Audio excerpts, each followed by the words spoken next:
어서 오세요. 반갑습니다. 안녕하세요. 저는 37살이고 아내는 31살입니다. 아직 아이는 없고 결혼한 지는 3년 되었습니다. 회사 선배의 소개로 아내를 만났고 1년 정도 만나본 아내는 현명하고 올바른 여자라 판단이 들었습니다. 그래서 청혼을 하였고 얼마 전까지는 나름 행복하게 아내와 잘 지냈다고 생각합니다. 아직 아이가 없어서 그런지 연애하듯이 지냈고 저는 나이가 있어서 아이를 빨리 가지고 싶었지만 아내는 진급 등 좀 더 일을 하고 싶다고 해서 미루고 있던 중이었습니다. 그런데 모르는 연락처로 여러 장의 사진들과 장문의 메시지가 왔습니다. 처음에 그 연락을 받자마자는 장난이나 이간질 등 무시하고 넘어갔지만 다시 읽어보면 볼수록 내용이 너무 자세하고 주변에 가까운 사람이 아니면 알 수 없는 내용에다가 많은 부분들이 제가 받은 제보 연락이 진실임을 알려주고 있었습니다.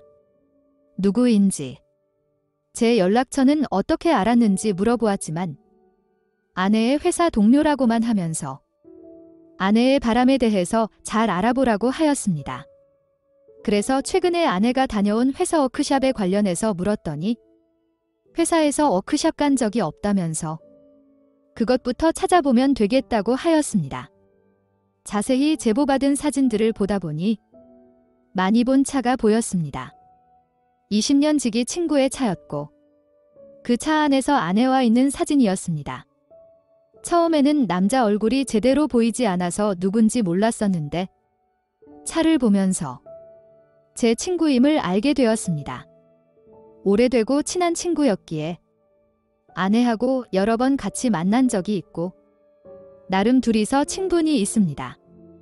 근처 갔다가 시간이 돼서 같이 보았을 수도 있다는 생각에 제가 괜한 오해를 한다고 생각했습니다. 하지만 이미 시작된 의심은 멈출 수가 없었습니다. 하루 종일 업무에 집중도 안 되고 손이 떨려서 제대로 일을 하지 못했습니다. 결국 아는 동생에게 부탁을 해서 아내를 지켜봐달라고 하였습니다. 그런 부탁을 한 지 반나절도 안 지나서 아는 동생에게 아내와 20년 지기 친구가 같이 모텔에 들어가는 사진을 받았습니다. 그 사진을 받자마자 아내에게 바로 전화를 걸었지만 아내는 회의 중이라며 급하게 끊었습니다.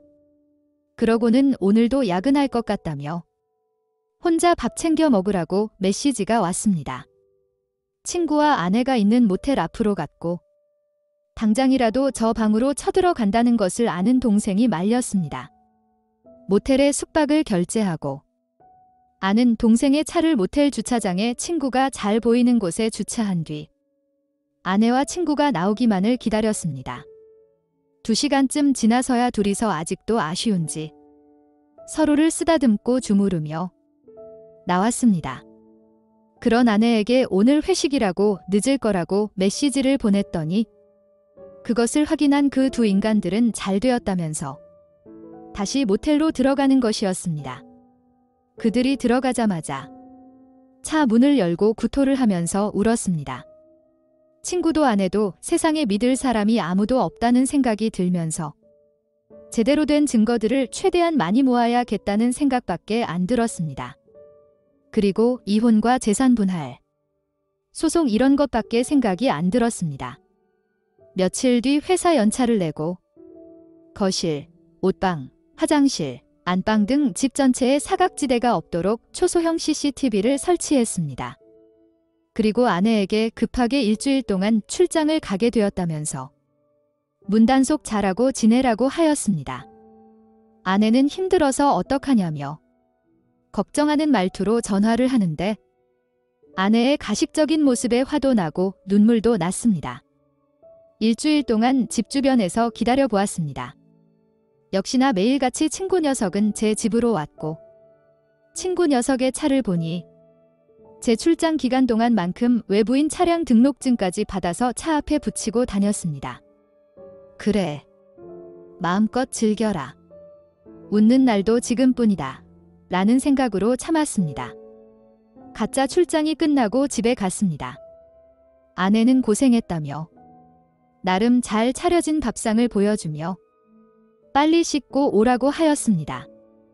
제가 아무것도 모르는 척 누가 왔다가 갔냐고 묻는 말에 아내는 당황을 하면서 아무도 안 왔다 갔다고 하였습니다. 그래도 제가 이상하다는 식으로 묻자 장모님이 주말에 잠깐 놀려왔다고 하시길래 저도 모르게 빵 터져버렸습니다. 제가 비웃듯이 웃자 아내는 기분 나쁘다는 식으로 반응을 하였습니다. 저도 참을 만큼 참았고 아내가 출근한 낮에 와서 CCTV에 찍힌 영상들도 이미 다 확인해서 변호사님도 드렸고 더 이상 숨길 이유가 없었습니다. 제가 아내에게 너는 장모님이랑 잠자리도 하냐? 라고 묻자 무슨 소리인지 모르겠다는 듯이 표정을 짓길래 수많은 영상 중 제 욕을 하면서 제 친구와 관계 가지는 영상을 보여주었습니다. 아내는 얼굴이 하얗게 돼서 무릎을 꿇고 자기가 잘못했다면서 삭삭 빌기 시작했습니다. 아내의 뺨을 몇 대 때려주고 싶었지만 변호사님이 절대 폭력을 행사하시면 안 된다는 말에 정말 꾹 참았습니다. 그리고 가슴속에 품고 있던 이혼 서류와 제 생각을 담은 편지를 주었습니다.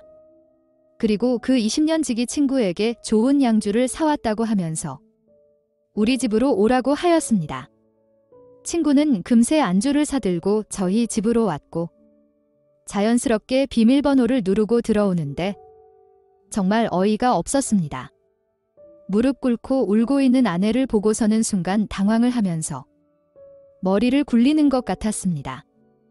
친구 불려놓고 부부싸움을 하면 어떡하냐며 무슨 일인지는 모르겠지만 저보고 그만하고 화를 풀라고 하였습니다.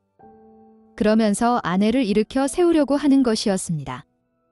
저는 화난 것 없는데 아내 혼자 저려고 있는 거라면서 친구에게 오늘부터 아내는 잘 곳도 지낼 곳도 없으니 그대로 너가 데리고 가라고 하였습니다.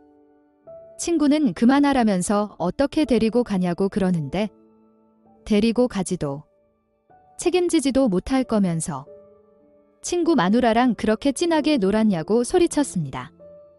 친구는 잘못했다면서 같이 무릎을 꿇었습니다.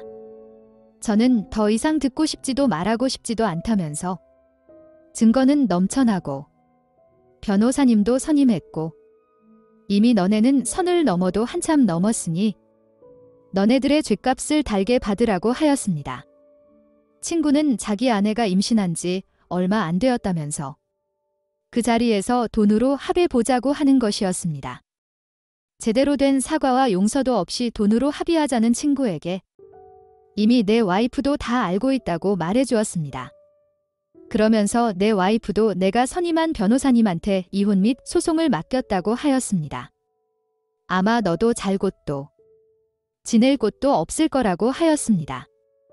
친구는 제 멱살을 잡으며 주먹질을 하였고 결국 경찰까지 와서 한바탕 소동이 난 후에 친구와 아내는 집을 나갔습니다.